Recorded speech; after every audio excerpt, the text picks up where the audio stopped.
Magandang hapon lahat sa inyong mga kasangkayan. Dito ako sa palabas na ako.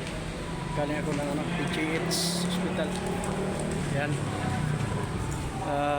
Bumisita ko sa kapatid ko sa dito nakakumpine. PGH Hospital.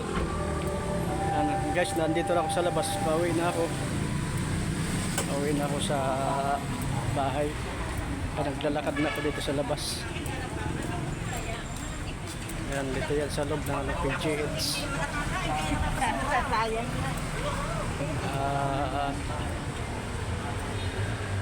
Mayroon sana ako sa inyo. Tulungan nyo na rin kami sa pag-pray sa aking kapatid dahil sa karamdaman niya na sakit na iniinda niya. Sabi nga, wala talagang imposible pag ang Panginoon ang desisyon, talagang gagaling. Yun na lang ang tanging hinihiling ko,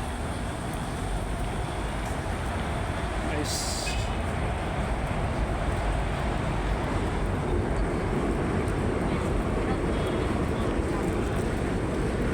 Dito lang muna ang video na to.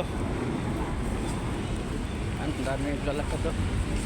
Pasok yan kasi yung dalaw dito alas 3 hanggang alas 6 ng gabi yung dalaw dito.